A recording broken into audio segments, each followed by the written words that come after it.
Welcome to an out-of-the-box tutorial. Haven't done a tutorial, print and play tutorial for a while, so I thought I would do one on the current build that I'm making at the moment. So today I'm going to be looking at building tokens. And this is a different way of building tokens. You've seen some of my other videos where I built tokens by using cardboard or doing lamination. This one I'm going to be using coin collector coin kind of covers to make kind of plasticky tokens quite easily. So I need a couple of things to do this. I will need a cutter. I'm going to need some glue. I'm going to need a pair of scissors and a box of these coin things. So these things you can buy them in, I think this box originally came in hundreds, and they are for coin collectors. And so you've got these kind of cases that you put your collectible coins in, and then you can touch them without getting your greasy fingers on them. But they also make very good containers for counters and tokens.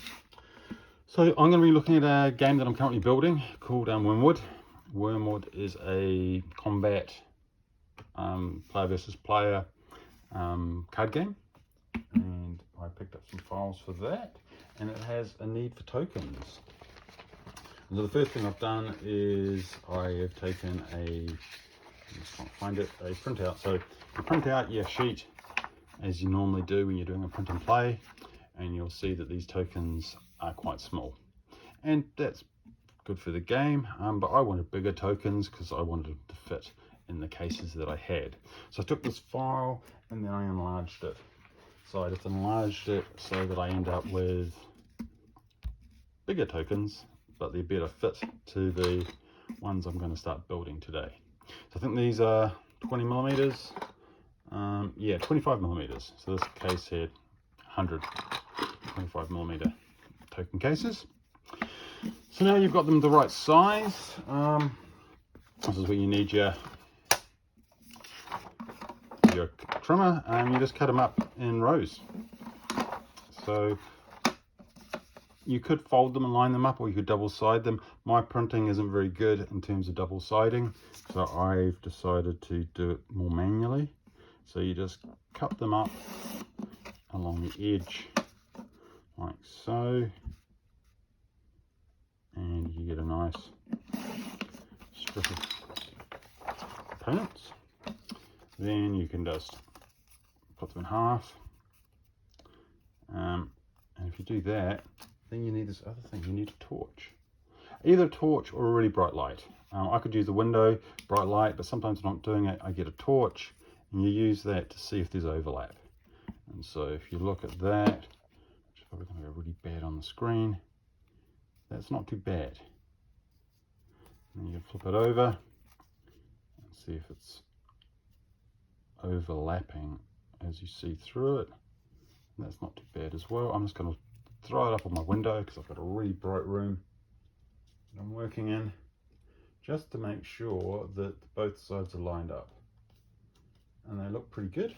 So now I've got those lined up, that's easy. Then I've got my glue, and you don't need a lot of glue because they're going to go into the covers, so you just get a bit of a spot glue on each one. Again, I'll look up at the light, allows me to hit my target, and then I do that, and I'm going to hold it back up under the light. I could use the torch, it's a bit fiddly in the video. And what you're then doing is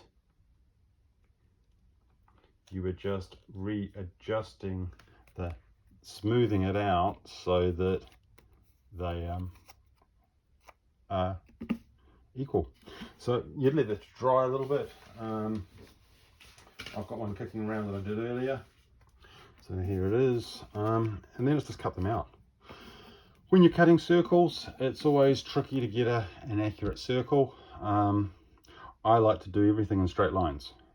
And so if you do everything in a straight line, you take the edge, maybe a bit closer so you can kind of see what I'm doing.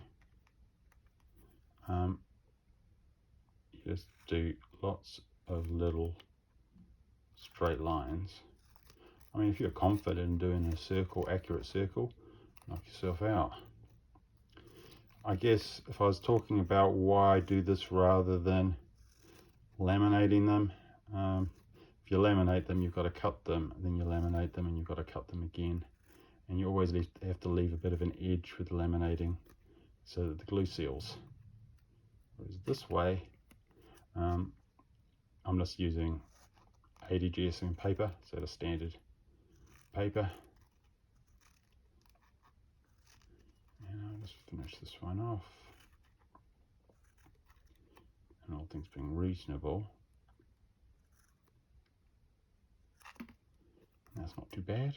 Maybe a little bit over the side there, but we can just chop those corners off, and we'll basically get a nice circular cut with our, I think they're drones on one side and citizens on the other.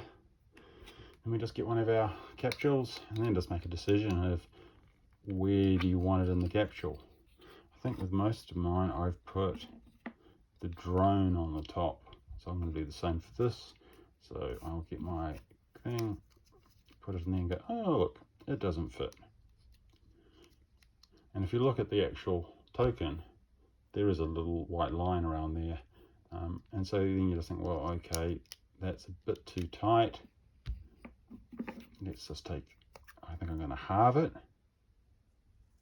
And again, I'm just going to take little straight lines. Maybe I'll do a curve, see how badly I can do a curve. It's not too bad when you're following a line. So I'm following the white line. That was probably the original cut mark in the print and play files. If I'd enlarged it a bit higher, a bit bigger, I could have made them at those white lines, but I think this is going to be better.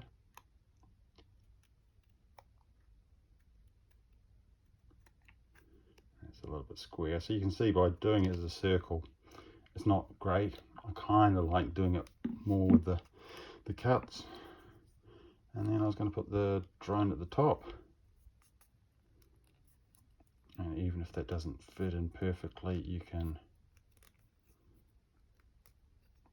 put it around the edge because it's going into the capsule. And then you just got to find the lid. And there we go. You've got nice drone, citizen, and a nice plastic capsule that's going to play really nicely when I end up getting them on the table. And there you go. It's a little bit fiddly if you've got to do a lot, but you're going to end up with some really nice looking tokens. Hope you enjoyed. Don't forget to subscribe and like.